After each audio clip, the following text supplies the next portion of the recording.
Fala pessoal, tudo bem? Vídeo de hoje, vou falar para vocês um delicadíssimo e interessantíssimo julgado do STF. É possível o rebaixamento de clube de futebol por dívida, seja ela fiscal ou trabalhista? O STF debateu e decidiu esse assunto. Eu achei muito interessante, eu vou falar para vocês hoje. Aproveita aí, se não for inscrito no canal, se inscreve de uma vez, ativa o sininho para receber as notificações dos próximos vídeos, já deixa seu like maroto, e se no final do vídeo fizer sentido para você, acrescentar algum valor, algum conhecimento, compartilha aí com os amigos. Vamos embora. 2015 foi publicada a lei do Profut, a lei 13.155, se não me falha a memória. O que era o Profut? Era um programa de modernização da gestão e da responsabilidade fiscal do futebol nacional, do futebol brasileiro. Tá? O que essa lei fez? Ela, especificamente no nosso assunto, ela alterou o estatuto do torcedor. O que acontece? Os clubes de futebol, para que eles pudessem participar das competições nacionais, vamos frisar isso aqui, para as competições nacionais, eles tinham que comprovar o pagamento dos tributos federais, recolhimento do FGTS e que os contratos de trabalho e os contratos de direito de imagem estavam todos quitados. Pois bem, qual era a penalidade caso ele não fizesse essas comprovações? Se o clube descumprisse, o clube de futebol, tá, gente? Se ele descumprisse esses requisitos que eu mencionei, a penalidade era o rebaixamento, tá? E aí esse assunto foi levado ao STF sob a alegação de inconstitucionalidade da norma. O STF, então, chamado a decidir, ele decidiu e fundamentou o seguinte: essas exigências, elas não teriam um cunho desportivo, mas sim fiscal, trabalhista, porque ela não teria relação direta com o desempenho esportivo do clube de futebol. Ou seja, o STF entendeu que há uma desproporcionalidade, há uma irrazoabilidade em rebaixar o clube, um clube de futebol, por dívidas fiscais ou trabalhistas. Porque não tem pertinência com o desempenho esportivo de um clube. Não tem a ver com o clube. Assim, além do mais, fere a própria autonomia das entidades desportivas, sem contar que é um tipo de coerção indireta para o pagamento dos tributos. Ou seja, trata-se de uma forma indireta, trata-se na verdade de uma forma indireta da cobrança do tributo com a utilização do meio extremamente gravoso para impor o contribuinte inadimplente a obrigação dela quitar aquele tributo que está em débito. Ou seja, o STF entendeu que traz uma sanção que ele costuma chamar de sanção política. E essa sanção política ela colide com a própria jurisprudência já sedimentada, já pacificada no âmbito do Supremo.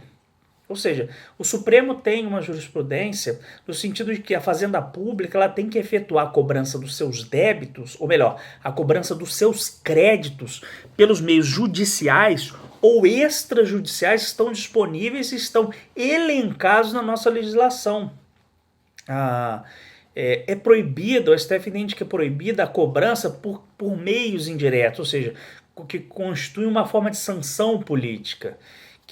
Porque isso é o que acontece, ele impede, isso dificulta a própria atividade econômica do contribuinte. Tem súmula do STF, acho que é 70, 353 e 547, se não me falha a memória, que fala especificamente disso.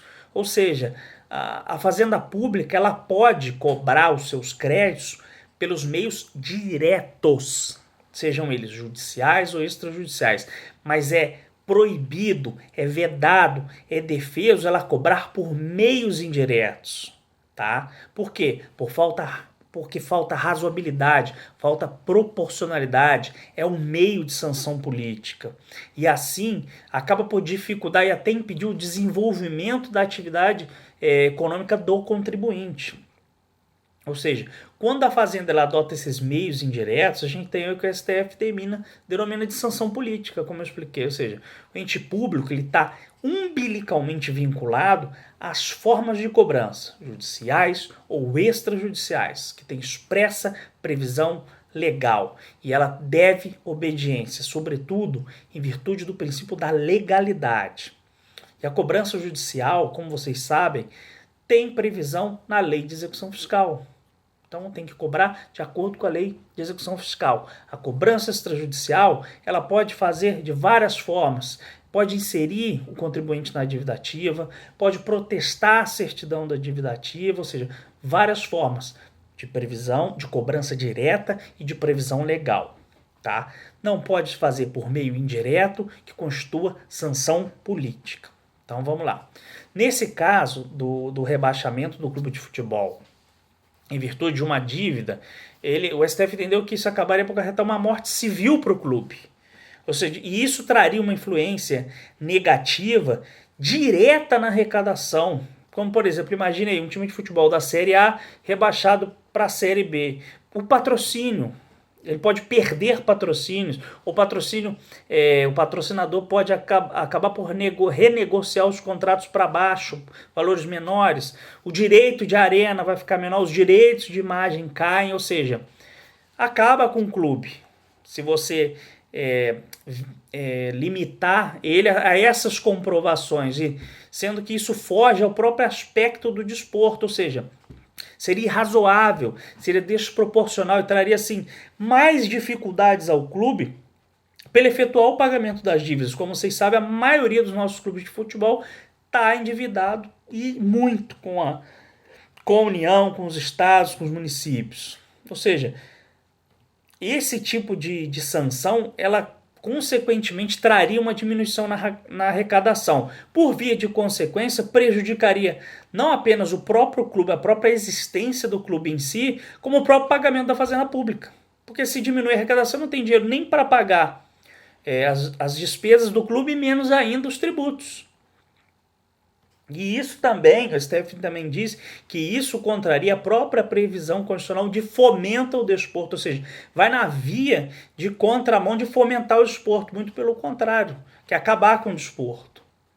Foge também, vamos lá, das condições técnicas previstas nos regulamentos esportivos, tanto para a ascensão de uma série para outra, ou seja, da C para B, da B para A, por exemplo, o time que sobe da D para C, da C para B, da B para A, tem critérios próprios em regulamentos desportivos. Entenderam?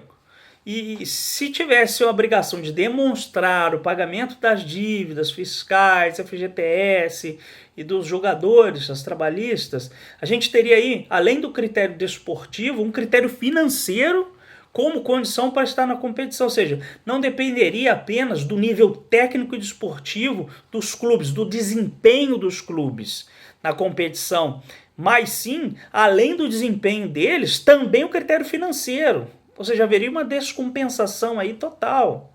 Então, o que o STF fez? Ele entendeu que é inconstitucional essa lei que impõe o rebaixamento do clube de futebol que não comprovasse o pagamento dos tributos federais, do FGTS e da quitação dos contratos de trabalho e dos contratos de imagem.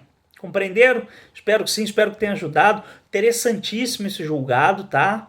Forte abraço para vocês. Fui!